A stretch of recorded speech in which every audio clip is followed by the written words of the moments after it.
Hello, ladies and gentlemen. Welcome to the Tapped Out Wrestling Podcast. I am, of course, Nick McDaniel, and as always, I am joined by my buddy Myron. Nice to see you people. How are you doing today?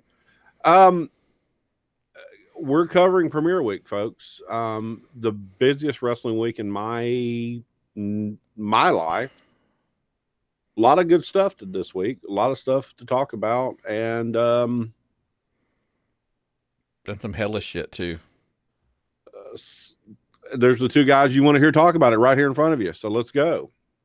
Well, all right, brother. Well, let's jump straight into we released our show midweek, obviously, so we had some of Raw had released by the time we had done our show, but we haven't gotten together since AEW, NXT, Smackdown, and then we've gotten another episode of obviously of Raw this Monday.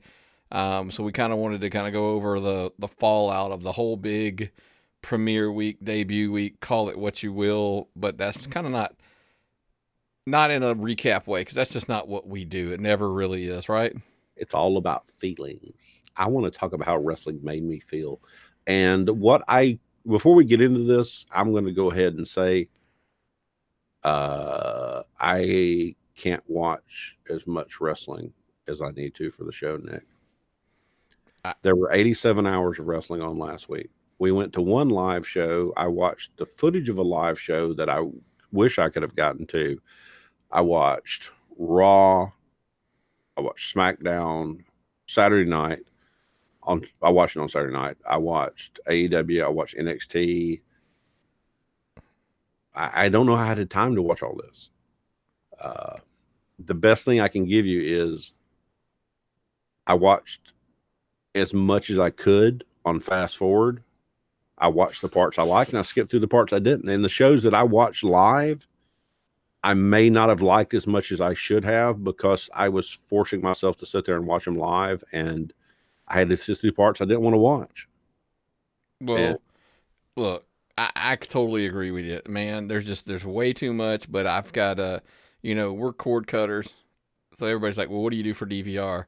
Well, the good news is if you're a cord cutter, but you've got like one of the Sling, Hulu, we use AT&T TV Now with a grandfathered plan. We're not going to get into all that.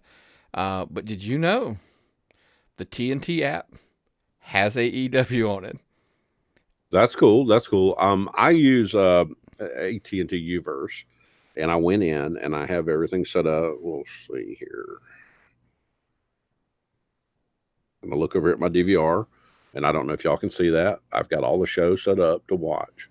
I've got All Elite, NXT, Friday Night SmackDown, WOW Women of Wrestling, Monday Night Raw. Well, somebody added some stuff, and that's like stuff my girlfriend added, but the DVR is primarily wrestling. And Right. it's full. But what I'm saying though, you don't even need DVR. Now you do for access if you have access for WoW and for New Japan and now Impact on Tuesdays. But literally the USA app that you can watch TV with, it has Raw the next day.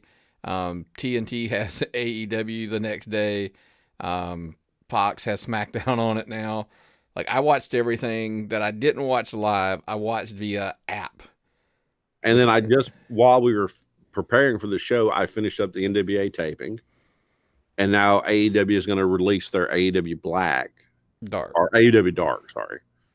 Which is their dark matches, which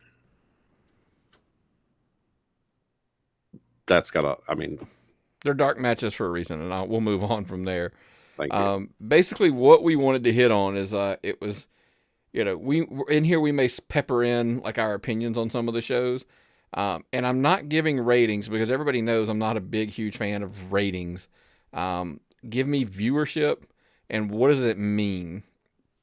And I'm gonna say like it's a bigger picture, so I'm not picking a brand. I'm just giving you the numbers and what I think it means, and that's kind of what we always try to do here. Nick can break down the numbers better than anyone I've ever talked to.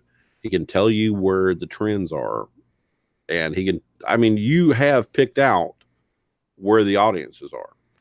Well, yeah, I mean, because everybody, first and foremost, we're going to go back to last week, the debut weeks, because now we've actually got all of those shows' numbers. So Raw was, 2.5, 2.6 million people watched it. It was 2.7, 2.6, and 2.4 hours, 1, 2, 3, respectively. AEW did 1.4. NXT did 891,000, so AEW wins the first round, in the whole Wednesday Night Wars, which I don't buy into right now. And then of course SmackDown makes its debut on Fox, and they strut the Rock out there, and Strut that ass. 3.8 million people. At its peak, that first 15-minute Rock segment, they said it was 4.2 million people watching. And they should have been watching that. Because it was really good. That was amazing. Becky Lynch and The Rock in the ring. And Becky Lynch, if anyone could work in the ring with Rock and keep up, someone who was Kevin Dunn said he didn't like her accent on promos, she did a very good job. Well, I think they made up for the missed opportunities where not having her with Flair, not having her with Austin, putting in there and getting the rub from The Rock, and she kind of held her own. So I thought that was a pretty good segment overall. And they segued directly into the women's tag match, right? The whole 4 Horsemen women's tag match.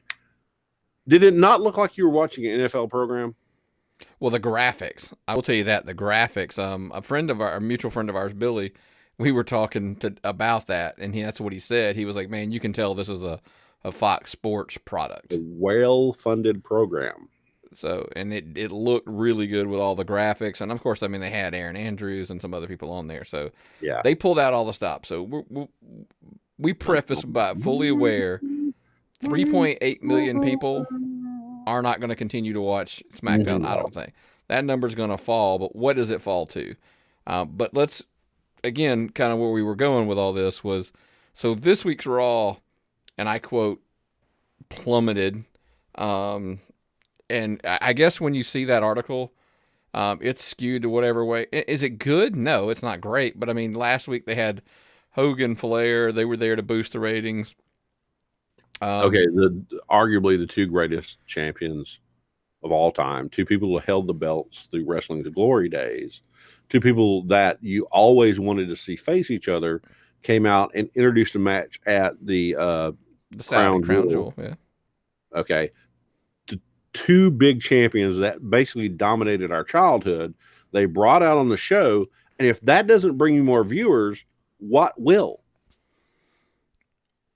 Well, I don't think it was. A lot of people were saying it plummeted. It did 2.4, 2.3, 2.2, respectively, and I'm rounding numbers, by the way, because it makes math easy. But the rating, the viewership was 2.33 million people, so it plummeted 250,000, between 200 and 250,000 people. Now, not to mention, it was against Monday Night Football. The game was pretty good, right? And it was not, by the way. I'm kidding. The Browns got destroyed by the 49ers. But it was 2 Major League Baseball playoff games. And you can't underestimate the impact of MLB playoff games during October and November. Okay, this is the time where baseball is at its peak. It's climaxing. It's the sport you want to watch right now. It's high excitement. It's best of 5. It's best of 7 series. Well, let's just blunt though. Fox ain't disappointed. They were real happy with these numbers. No, Fox was happy. I'm guarantee USA was happy in the market they were, because if you look at the percentages in the viewership, it probably ranked in the top 5 easily on Monday night. And let's get to the meat and the crux of what we were trying to get to, right? Because here's what I wanted to get at. So 3.8 million people watch SmackDown on Fox. Mm-hmm. 1.4 million people watched All Elite Wrestling on TNT on Wednesday night. Mm-hmm. Raw, we said, we rounded, it was 2.6 million, the first week. So that means 1.4 million less people watched Raw. So my question to our listeners, our viewers, what do you think the diehard market is? Is it the diehard market, the 1 million or the 1 million or, whatever the NXT was drawing before AEW got there? Is it the 1.4 million that watched, AEW? Because my argument is, 2.4 million more people watched SmackDown than watched All Elite. Well, was it 2.4 million or was it the 1.4 plus the 0.8, which would be 3.2? No. 1.4 million people watched AEW. That was on Wednesday. That was Wednesday. But here's my thing though. Even if those shows are together, so you're trying to tell me 2.3 million people total watched that show, which by the way, our opinion, that's bogus. Some of that's crossover. I really don't think ratings and viewership have mattered in the age of the remote control. Okay, yeah, but we're talking about two different things here. I'm talking about Fox on Friday on SmackDown and AEW on Wednesday. So we're two different nights. So the flip-flop doesn't matter. What I'm saying is you've got literally 3.8 million people watch SmackDown on Friday. Mm-hmm. 1.4 million people watched AEW on Wednesday. Mm-hmm. So my question is the 1.4 million that your diehard base, so that means you had 2.4 million casual fans watch SmackDown on Friday. I would actually say the diehard base is probably around 1.8 million people. And I would say that the way Fox promoted it and made it a legitimate sporting event, and they put it on all their baseball games and all their NFL games, that drew people in. But if you look at it, the AEW and the NXT numbers together are more important than the numbers apart. Okay, 2.3. 2.3 watch Raw. There's a 1.8 to 2 million people. So 2.3 million. Let's call it, okay, if you want it, because my belief. I don't believe 2.3 million people watched either AEW or NXT. I believe there's some bleed over in that rating, and they can't prove what that number is.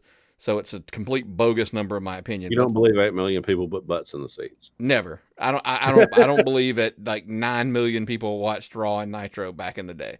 I believe there was whatever. I mean, I just believe that there was crossover in the Nielsen rating, flipping back and forth. But now, is there more than today? Obviously, I mean, I'm not stupid.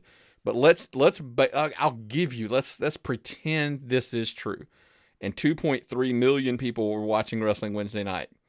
That's still 1.5 million less than watched Fox and watched SmackDown on Fox Friday. So 1.5 million is double what watched AEW. It's over double because it was 1.4 and it's 1.5 casual. Yeah. And then NXT was even more so because if you do 900,000 and you say 3.8, whatever. So that means but all of those shows are missing out on a market, that casual market. And I keep coming back to those shows can survive, but they cannot thrive. And that's a very good topic we're going to bring up later in the show about where you are surviving and where you are how long you're going to last with that market. No, you're not going to be gangbusters for a long term, 52 weeks a year with 1.4 million people. Raw never drops below 2. SmackDown never dropped below 2. 1.4 is good for your premiere on a new program, but they're going to need to draw eyes. They're going to need to get casual fans. And I liked the overall program. I nearly lost my shit when they did the intro and Tony and JR were on commentary. That was a beautiful, beautiful intro. And the colors are so vibrant. Did you pick up on that? Yeah. Oh, yeah. AEW looks so beautiful. The matches didn't get me 100% because it's not my style. And I tried to force myself to watch it live without fast forward. So I watched a lot of stuff I didn't care for. And that might be what colored me the most. But it looks beautiful. It's produced beautifully. It has the opportunity to bring in more people. 4 weeks. And we'll see what your numbers are. Right. And my measuring, we were talking about that. If that 1.2 million that you're talking about that were watched more than Raw that watched SmackDown, my question was that the boost going to a broadcast channel versus being on, because they went from like 2 million to like 3.8 on from SmackDown from week to week, literally 1 week later from a Yeah. Tuesday to a Friday. Or was it the better promotion? Well, I mean, it's the difference between having the promotion of a broadcast, network. Yeah. Now, like we said, what's your number? I think 3.8 is going to fall probably to around 3.2. I think that's where I could see them staying over 3 at all times, and 3 on a Friday night to me is a massive, massive victory. Right. So that's a TV slot nobody watches. Right. Except wrestling fans, because they don't all go out on Friday. I mean, I'm not going to get on the we do, because we're at live shows. You should be, but I'm saying you should be, but I'm not saying they do. And that's kind of where I'm getting at is this, what do you think? And I'm asking our listeners and our viewers, like, what do you think that number is going to end up being for SmackDown? Do you think it's going to stay above 3? Now we're talking about millions of viewers watching the show. Let us know. Just DM us at TappedOutPod. Email us at tappedoutpod@gmail.com. You can private message us on Facebook as well, whatever. Just let us know what you think. What do you think where they're going to kind of settle in and be the final numbers? Because like we're saying, I think the diehards, I made a joke with Gary this week where I said the diehards and the marks, they keep the doors open, but you grow with the casual fan base. And I think that's what NXT is going to need. I think AEW is going to need to grow. Well, that's what Gary has and Southern Honor have done so well attracting is they bring a experience to you that transcends wrestling, where you've got a tailgate with the two most charming people in professional wrestling podcasting, me and you, hosting. You get free hot dogs and hamburgers, and you get to play trivia, and you get to play video games, and it's an experience. And Gary attracts a people who just want to see what it's about to Southern Honor. Oh yeah, definitely. So, and that's why they're doing so well is they don't just have a crowd that shows up every week. They bring new people in every show, and that's what you need as a wrestling program. Well, and it's all about momentum, and it's on top of that, just getting it rolling, and that's where we're going to talk about something that, one of my arguments about Raw dropping 200,000 viewers or whatever, you could have argued that with the backlash that we got at Hell in a Cell, that it should have been more than that. Okay, can you please, Nick, explain the stoppage of the match the way you did to me earlier? We'll get there. That's going to be the last thing I want to cover, because there's a couple things I want to cover about Hell in a Cell before we get to the ending. Okay. Because I mean, you actually salvaged it, in my opinion, with your legitimate explanation of it. Well, yeah. I mean, I think I've got. I'm still not saying it was good. So bear with it. That's a teaser. I'm going to get to what I can justify it, but that still doesn't mean I think it was good. My biggest beefs that I had were people that were saying like, "Oh, Hell in a Cell was the worst card ever, worst pay-per-view ever." Slow down, or as a famous commentator says, "Not so fast, my friend." Because for one, the reasons were like, "Oh, well, they only announced 4 matches," and then of course the ending, which I'll address later. Well, but your whole theory about every card is a 3-match card at best, and they give you 4 announced. Yeah, at best, any card we typically go to or we watch on TV, it's 2 or 3 matches. Even WrestleMania, you can argue against it. It's you're buying it for 2 or 3 matches, and that's it. Yeah, and the rest of it's filler, like you said, right? It's all filler. It's there. Well, basically, there's 3 matches in opinion. There's the end match that everybody remembers, the starting match that people remember somewhat, and there's everything in the middle at number 3. That's the 3 matches in my opinion, 3 virtual matches. But if you look at a card, there's 3 matches on that card that do the same thing. And what people don't realize is that those matches can be different for every person.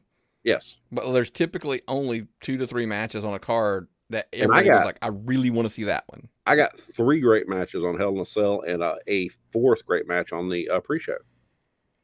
You're a big fan of the women, and so that was my thing. No, I only watch the wrestling I want to watch. I started Hell in a Cell at about, let's see, I got off work at 6. got home around 7, had dinner with my family. By about 8:30 to 9 o'clock, I was settling into my chair here and put Hell in a Cell on the, actually, I didn't put it on the second screen, put it on my main screen and started watching it. And I watched what I wanted to. And when Roman Reigns, that tag team match, I thought that match was going to be in a cell when it wasn't, because that match needed a cell, in my opinion. That match would have been 100 times better in a cell. Considering on SmackDown they did a lumberjack match with Reigns and Rowan. Yes. So, I mean, I watched the ending because everybody, by the time I got to the ending, it had probably happened about 45 minutes prior. And everybody on Facebook was shitting all over it. So I was like, well, let me watch this ending. And that's the only reason I watched the ending, because I really didn't care. Okay.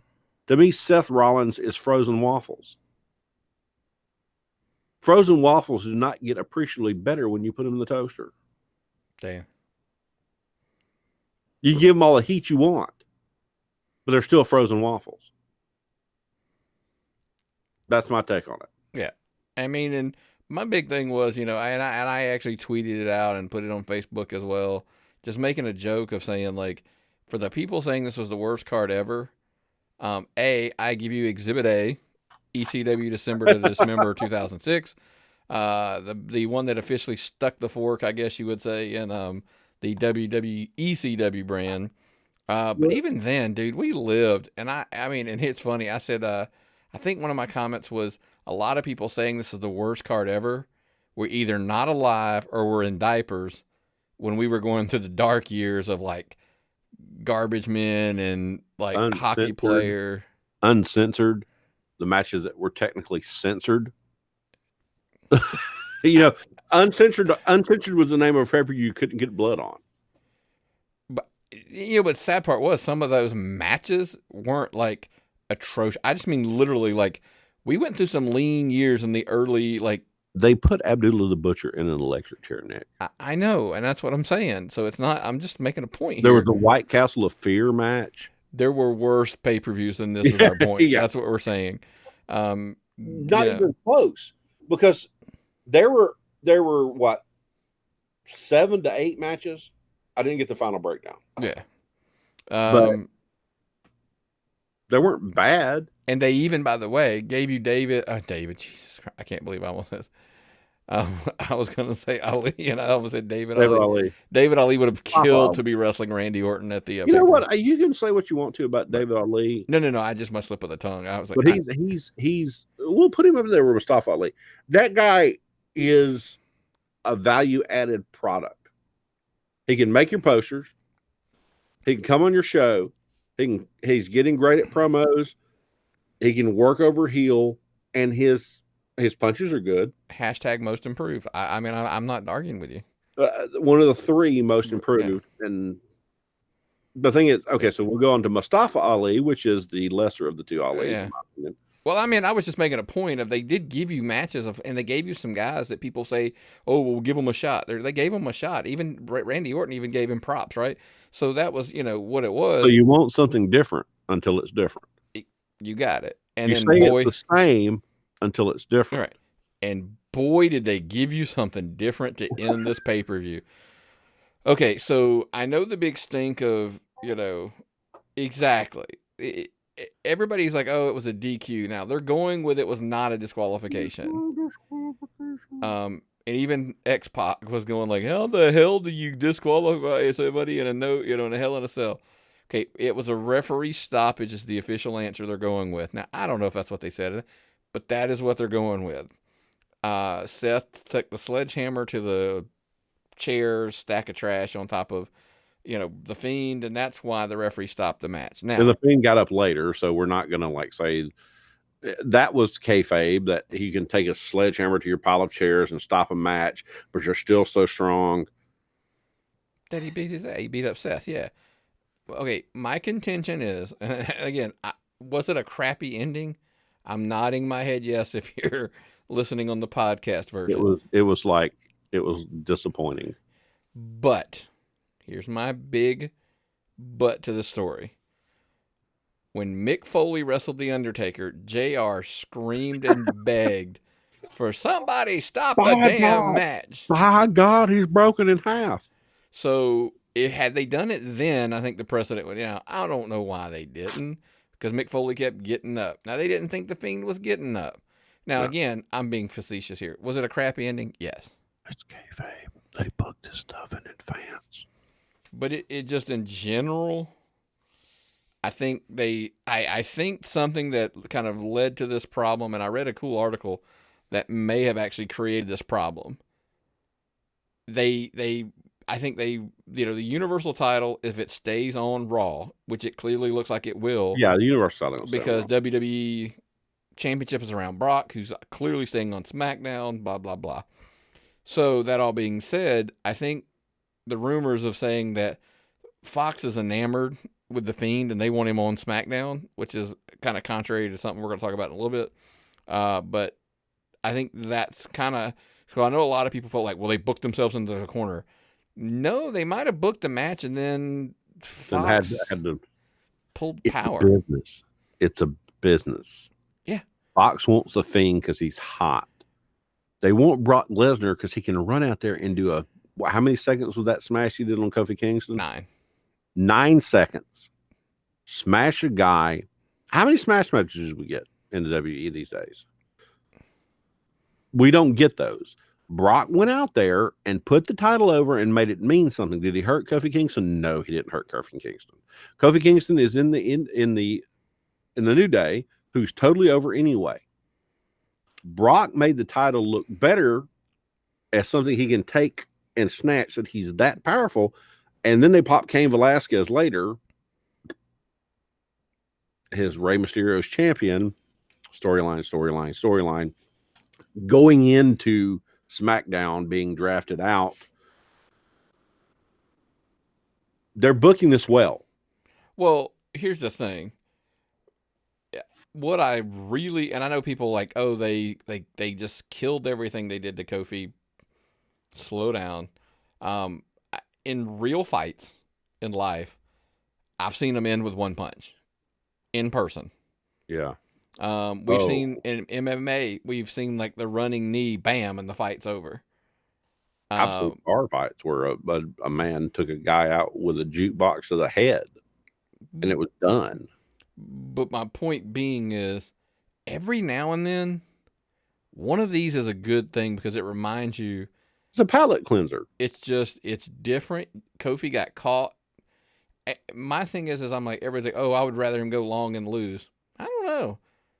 You could, because now Kofi can argue, and he did, by the way. I saw the post, one of the post-match interviews, and he basically was like, man, I just got caught off guard. I got too aggressive and made a mistake, and bam, it was over. And guess what? That stuff happens in real fights. And it looks like a real fight for a network that wants to promote real sports. They put it on the preview on a network that wants to make it look like a sporting event. And it looked like a sporting event. And they played it off well. And then they got the big pop when they brought out Cain Velasquez and Rey Mysterio. To me, it was a segue between a legitimate physical confrontation and a battle into a massive underdog spot where they put Brock Lesnar on his back legs and they make Brock Lesnar back up to Cain Velasquez.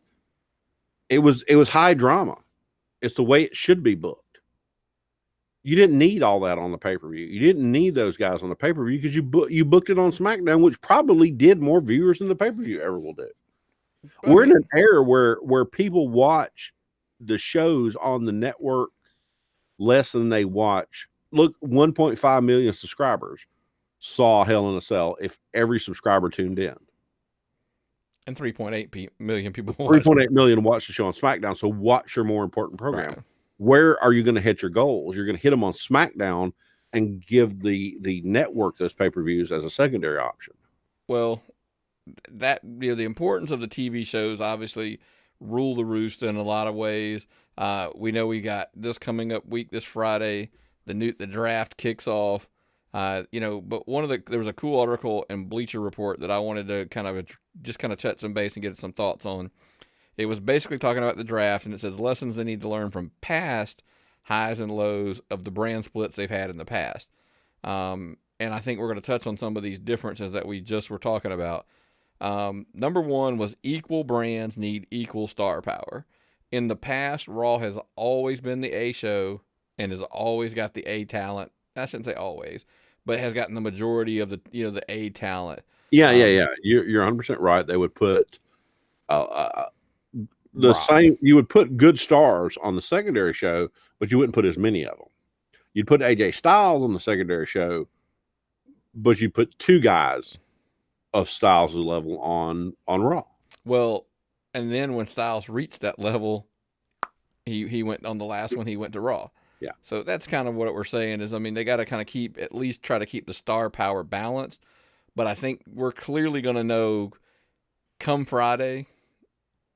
I think you're going to see right out of the gate, SmackDown's the new A show, and they're going to start loading it up. And obviously Brock's there, But we went over this because we a later topic in it is Raw is 3 hours, SmackDown is 5. So traditionally, Raw has got 60% of the talent, and SmackDown's got 40. Sure, and we can. That's one of the other ones is don't forget to budget your time. That Raw is, it's 33% longer, whatever you want to say. But so, yeah, if the 40% show is going to be your main focus,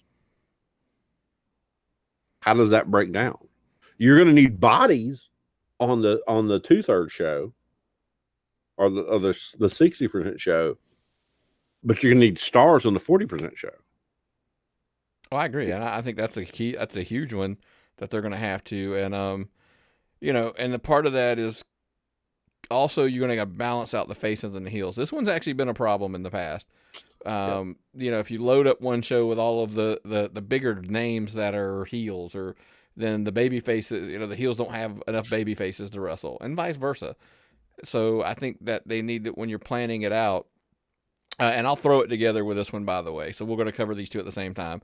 You actually need to plan out multiple feuds long term, because one of the challenges they faced is they put somebody on a show, they feuded with like one or two people, and then we're like, crap, now we got to move them to the other show because they feuded with everybody else on the show. Well, I think you also have to say, when is the next draft going to happen?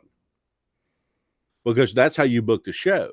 If you're going to book a program a year out, when you switch a guy, you have to know when you're going to switch the guy. With it being on Fox, do you think they go to the season premiere every September, October, and that's when they pull the draft off? It would be very good the draft is in the NFL. The draft is the pre-show basically for the season. The NFL draft is the act that happens before spring training. It's the act that happens before when you report for camps.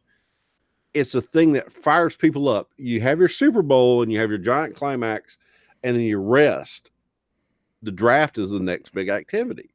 And the WWE could utilize this to draw a lot more eyes into the program, draw a lot more eyes and make it more exciting.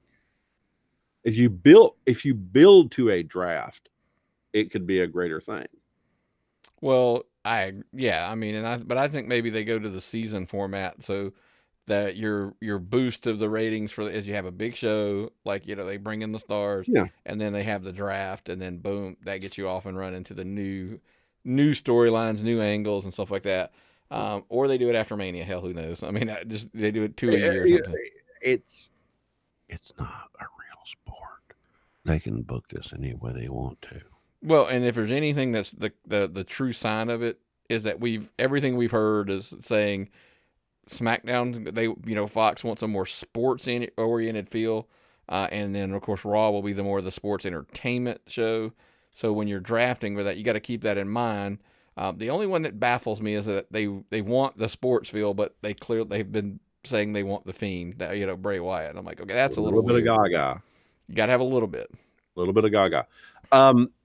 So far, my favorite thing, and we talked about this earlier, was the Raw set, where it's that half pipe where Lacey Evans threw Natalya into the it's not a Titantron. What is it's like I mean, essentially that's what you could call it. It's just it's a basically Tron. a curved Tron of some kind.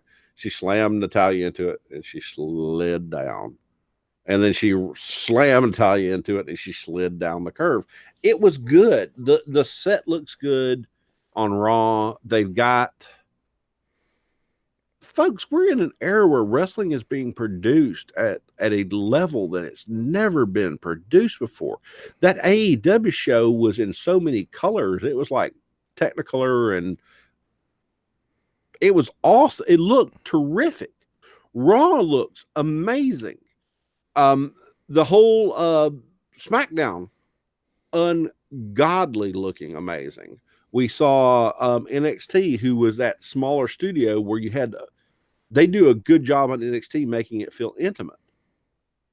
For what they're doing, it's a big program, but they still make it feel small. And then we turn on tonight, prior to recording, we watched the NWA, where it basically felt like you were sitting in a seat right above the arena. We saw our friends. We saw Chris Rucker on the front row. We saw Dave Wills a little bit farther up. NWA, Nick, what are your thoughts? Well, I'll let you get yours out because there's lots I did like about it. I love the look of it. It was a throwback. It was very much a, old school studio shoot. I'll let you finish because I know, or I'll let you get yours out first because man, it was beautiful. The intro was beautiful. Seeing Dave Wills cut a promo on like the commercials, awesome. Seeing Austin Idol cut a promotion for his wrestling school. Austin, if you're still watching the show, invite us up. We'll go to your school and do a whole show. We did that with Tommy Rich's school up there for a while. You got to meet Austin that day. Austin has been one of my all-time bucket list guys to meet. I saw commercials that looked like they were shot locally, which was good.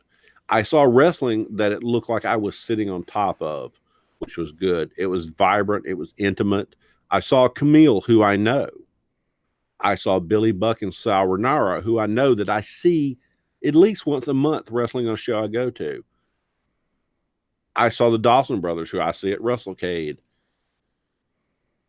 Nick Aldis did this amazing job putting himself over. I felt Camille slightly turning towards the end of the show. I saw Jim Cornette, who is my personal hero. I really, really love the NWA program. The next round of tapings are in December. I'm going to try to book myself where I can be off for it so I can get there. But you had some concerns. I mean, do you think? I mean, we look at our membership. They have 54,000 people on Facebook and they have 96,000 YouTube subscriptions. By the time we're quoting this, they're over 100,000 views, probably closer to 150,000 views on YouTube and Facebook. You can combine Facebook Watch combined. What's your end goal? What's their end goal? They get a TV deal? They hope, and I'm sure they're hoping stream or they're hoping TV deal somewhere. By the way, TV deal, I wouldn't hold my breath. I'm not saying that they won't, but I'm not holding my breath. I would say probably streaming service of some kind. Put it on GPD, Georgia Public Broadcasting. Yeah, I'm sure that's supported by your local. I donate. Yeah, here's my problem with it. And first of all, I prefaced it with, by the way, I really loved it. I loved the look. I loved the nostalgia feel of the way this, like I said, the whole presentation. Yeah, all that stuff, man. It looked like the stuff we grew up on. 6:05. By the way, it should be Saturdays. It's not Tuesdays, but whatever. If you're gonna try to ride that angle, put it on Saturday and just deal with it. You're not even on a real seriously, you're not even on a real channel. You're on YouTube and Facebook anyway. Just put it on anytime you want to. People are watching it whenever. I mean, it wasn't like they had 150,000 views during the premiere. It just picked up over time and more people. That's the thing about the internet, and especially with MLW, you can watch it whenever you want to. It's not even like a DVR. It's not like a Hulu or anything like that. When you put something on YouTube, it can be viewed anytime. It's eternal, and I hope it gets in the millions of views. I thought it was great, but can they draw that 52 weeks a year? That's where my I'm pessimistic on some things. I think we talked about it on the pre-show. By the way, which we've gotten a lot of fun. We've gotten some feedback from people from our Patreon members at patreon.com/tappedoutpod. One of the things you could do is we put this show together here. We go we do usually about an hour of prep. We dealt with my horrible Hiccups, audio, the graphics, the whole 9 yards, whatever. But one of the things that my biggest concerns about NWA is, again, I preface, I like it.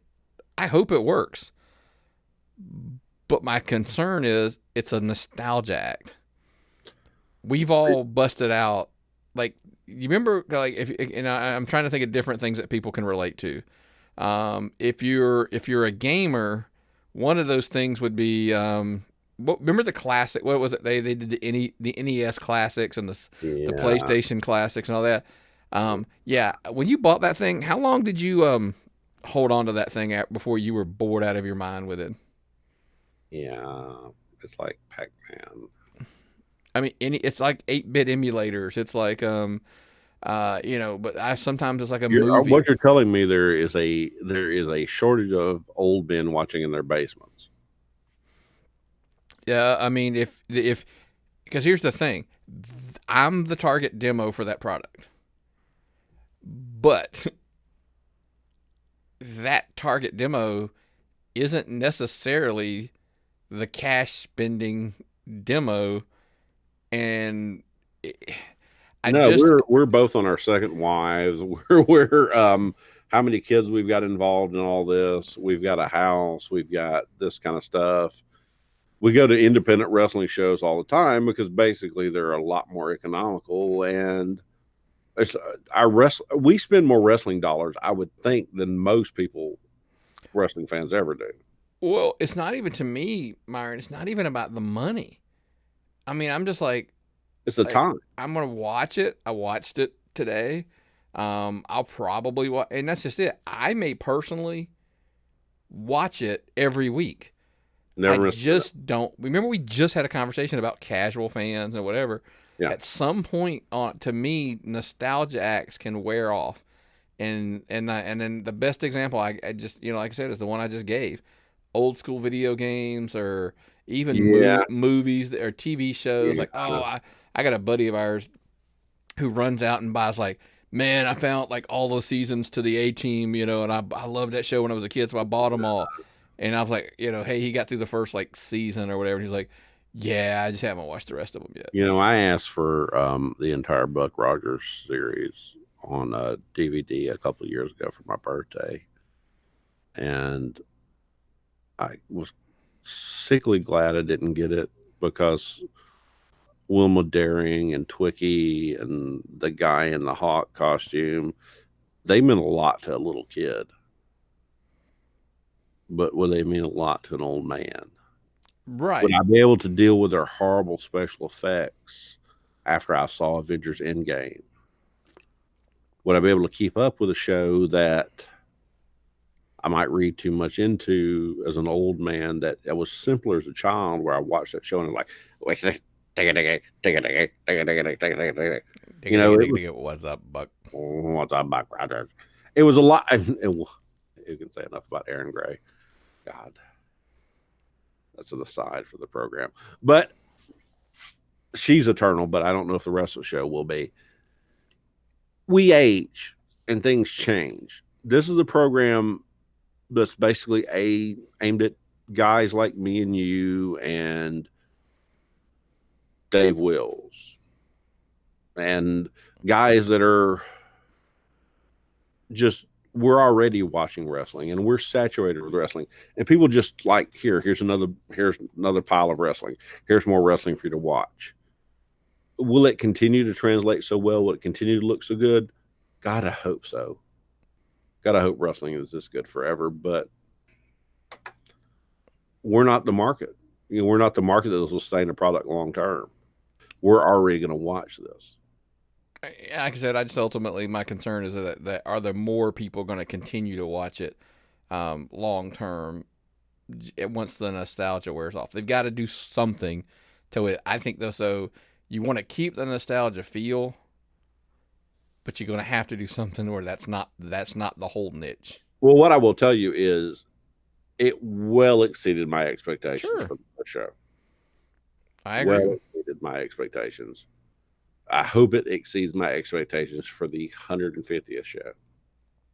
That's the best wish I could have for it. Oh, absolutely, man. Well, I tell you, there's another show coming up this weekend that I really, before we get into our Georgia Indie talk, that I'm looking forward to. And, we love having our sponsors for our Georgia Indie talk section. This week, it is brought to us by Viral Pro Wrestling. And before we get into the Georgia Indie talk, man, let's roll right into the commercial, man, and let's see what they've got going on down here in Thompson, Georgia on October the 12th. That's this Saturday. Greetings, wrestling fans. Pyro Pro Wrestling invites you on the night of October 12th to get infected on a night of terror at Trick or Trauma.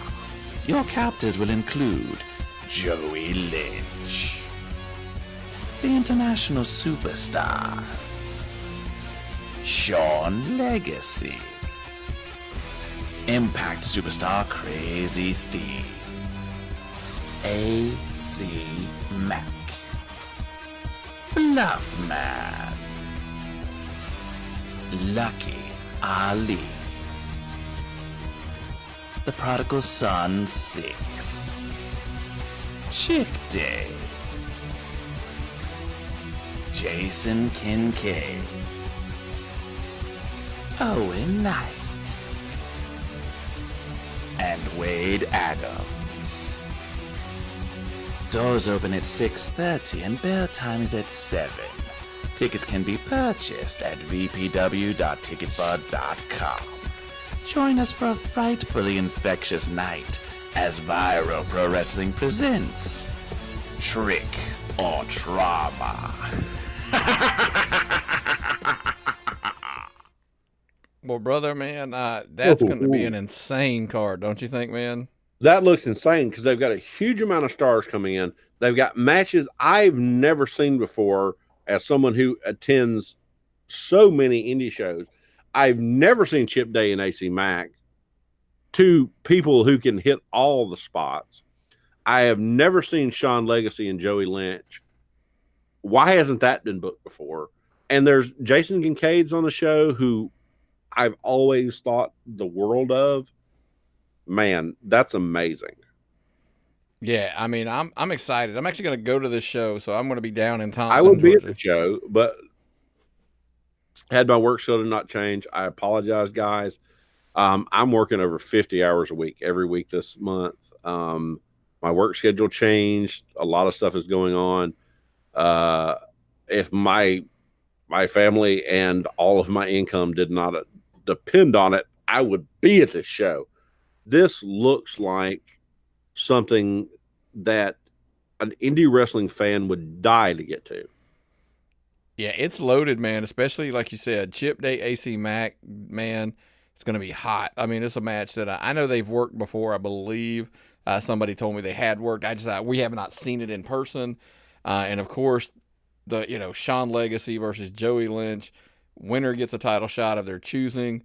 And remember, man, it's all down at 1742 Rennes Highway. That is in Thompson, Georgia, at the Sweetwater Gym.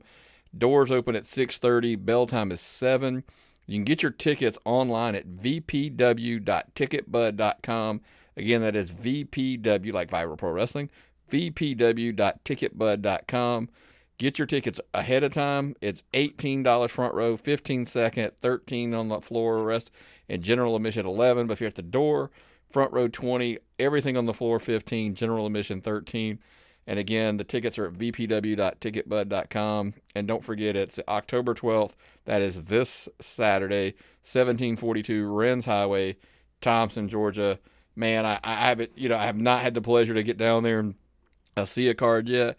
And man, I think I've picked one hell of a card to get down to. I am hella jealous.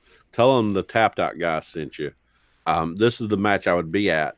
If trust me, if things hadn't changed on me, I'd be right there sitting next to you on the bench, eating boiled peanuts and drinking Diet Cokes.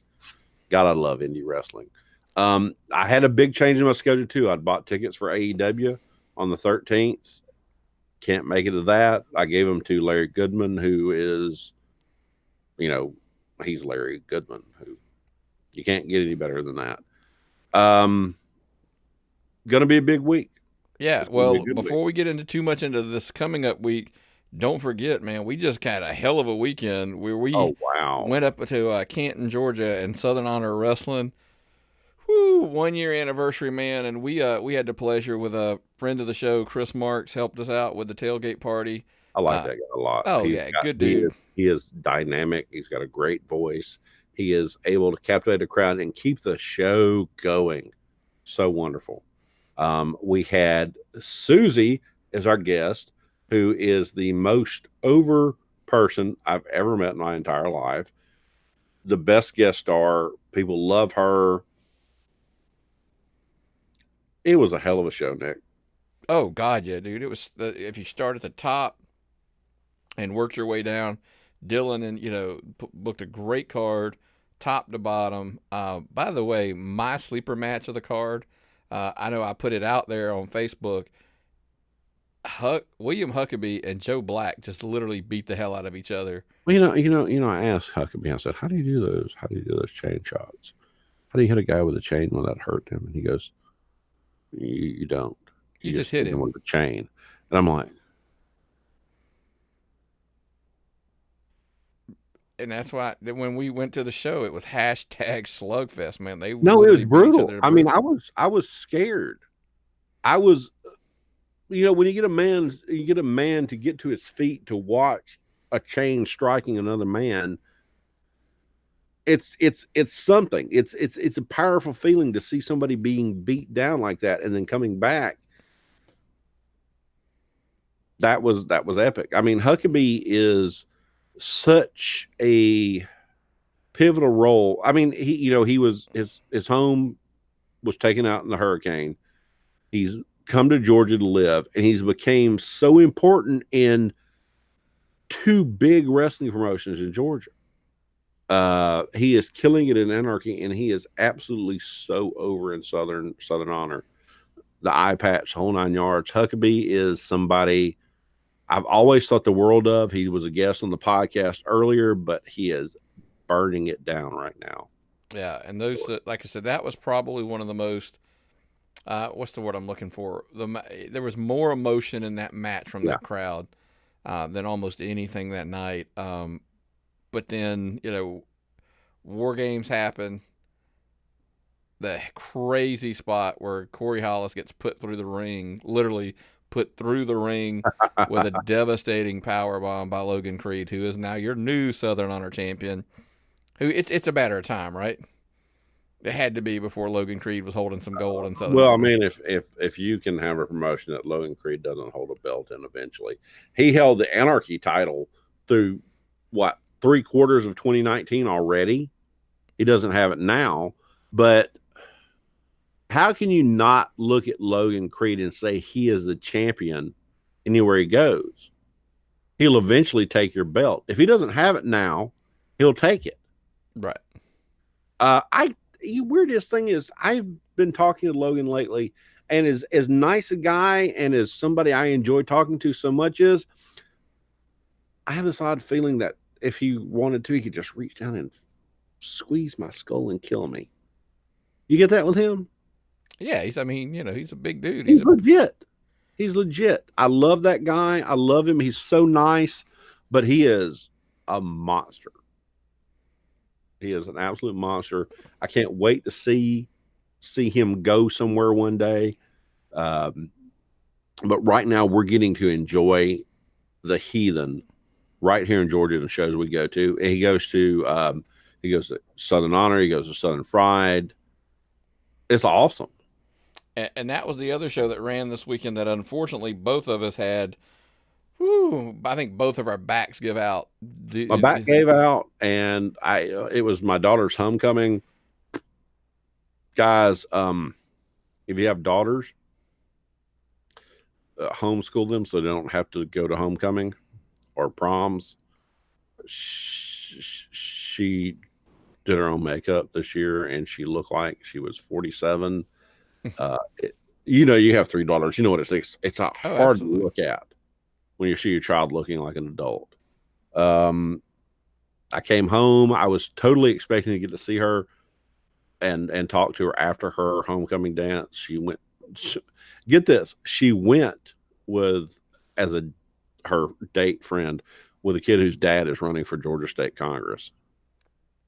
I'm like, you get me some perks here, do something for your old man. But her grandmother picked her up, so I didn't even get to see her afterwards. And I was kind of disappointed. And I missed the Southern Fried Show. And, we probably couldn't. I don't know if I could sit on bleachers, my old ass, even if I could have, even didn't want to see it. Didn't want to see the kid. But I watched the show on YouTube. We missed a hell of a show. Yep. Todd is... He took some chicken shit and made some chicken salad of it. That's for sure. Yeah, he had a bad situation. He had his number one baby face sick, and he was able to make up for it, interject himself in the match, and come up with something that people absolutely adored. The women's match was top notch. Shalonda Royal is becoming one of the better women's wrestling stars in Georgia. I hope she continues to wrestle in Georgia so I can get to see her more. Because she is incredibly talented. Brooklyn Creed always amazes. We have the potential to build an amazing women's wrestling scene in Georgia right now. We got a lot of women that are wrestling and are staying in Georgia. I hope they're able to do that and get bookings so they don't have to travel out of state. We have amazing women that live in Georgia that wrestle in other states. We have Audrey Pereira. We have Dementia DeRose. My brain just stopped. I mean, that's the thing is that women are in such high demand right now that if you're any good whatsoever, and I don't mean that disrespect the ones that are still here, but like you can get on the road, you can be on the road and working, and but like I said, Southern Fried killed it. Wasn't surprised. I mean, they do a great job. Todd's a great booker. We all know that. Just is what it is.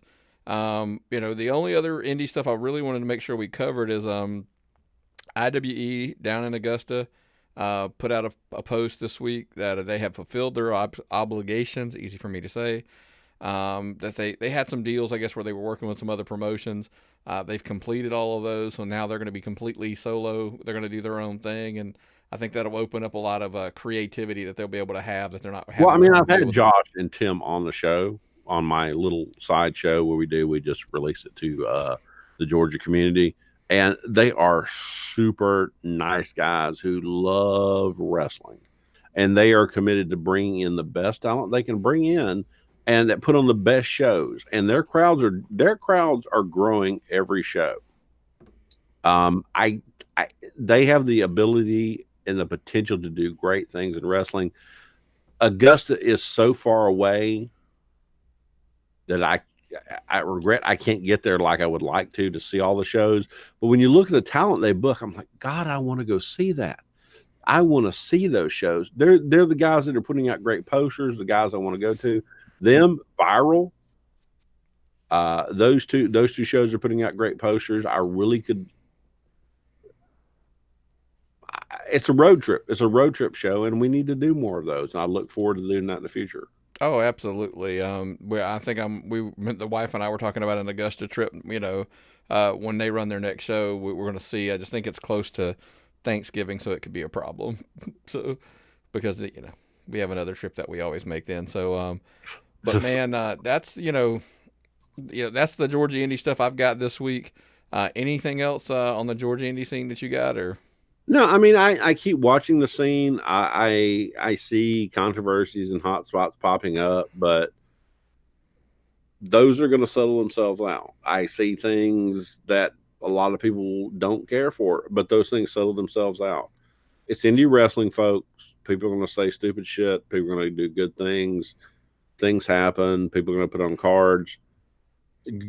but you don't know what it's like till you get out there.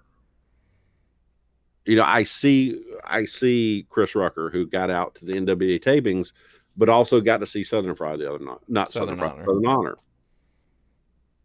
Make the rounds, get out to shows, find what you like and support it.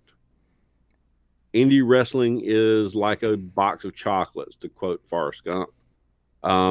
But they may all be made out of chocolate, but some of them have stuff you don't like in them. Eat them all and tell me what you like, and then find the stuff you like and support it, folks. Well, every weekend, there's something good to see in Georgia right now. You know what? And this weekend, we've told you, man, head down to Thompson, Georgia. That is, again, this Saturday, October the 12th, 1742 Rennes Highway, Thompson, Georgia, at the Sweetwater Gym. The doors are going to open at 6:30. Bell time is 7. Like you said, Chip Day versus AC Max, Sean Legacy, Joey Lynch. I mean, those two matches alone are worth the price of admission. And the tickets are available at VPW, like Viral Pro Wrestling. That is vpw.ticketbud.com. And like we said, if you get your tickets early, it's $18 for front row, $15 for second, $13 the rest of the floor, $11 is a general admission. At the door, though, you're going to pay $20 for front row, floor. The rest of the floor is $15. General admission is $13. And like we said, man, if you're buying your tickets at the door, tell them the Tapped Out guy sent you. We'd appreciate it. Tell them Large Myron sent you. Yeah, absolutely. But don't forget, it's www.vpw.ticketbud.com for your tickets. Well, Myron, you got anything else, man? That's no. I'm gonna sign off, and I'm gonna watch me some Stephen Platinum Patreon, and get up and go to bed and sleep late tomorrow. Get me some Waffle Houses or something for breakfast. I got nothing to add, Nick. I got nothing to tell you. Well, man, before we get out of here, I do want to tell everybody, you brought up Patreon. If you're looking for some good ways to support the show, that's my favorite one. Patreon.com/tappedoutpod. That, again, is patreon.com/tappedoutpod. Sign up and, get some stuff early, some exclusive stuff we only put on there, some goodies and along the way. Or make sure, please, if you are a podcast listener and not the video, make sure you're checking us out on Apple Podcasts, Spotify, Google Podcasts, iHeartMedia, wherever you do it. Make sure you're throwing us a 5-star rating and review on there, especially Apple Podcasts. We would appreciate it. And if you ever got anything that you want to drop to us, DM us at TappedOutPod on Twitter, or you can, of course, email us at tappedoutpod@gmail.com. But Myron, like both of us, we're twinsies. We're twinsing today. You can head on over to prowrestlingtees.com/tappedouTWrestlingPodcast. Pick up your Wrestling is Like Women shirt, like we both have on, the original Tapped Out tee, or, of course, the I'd Tap That tee, and, help support the show. It's always cool to see that kind of stuff, and we appreciate it. And buy a shirt, see us at the show, take a picture. Bring your shirts to WrestleCade, take a picture with us. We'll put it all over our social media, guys. And if you'd like to sponsor a segment of our show, just reach out to us, tappedOutPod@gmail.com. The Georgia Indie Talk show segments, they're lying off the shelves right now. Absolutely. We can even do full shows. Just if you're looking to advertise in general, just reach out to tappedOutPod@gmail.com, and we can come up with something, I'm sure. I've got some ring worn gear. Well, I mean, I got like some comfortable shoes and the Dockers I wore into the ring that time. There you go. But man, nothing else? Nothing else, man. Well, brother, what's the old saying, man? If I've got nothing and you've got nothing, man, what time is it? It's time to tap out.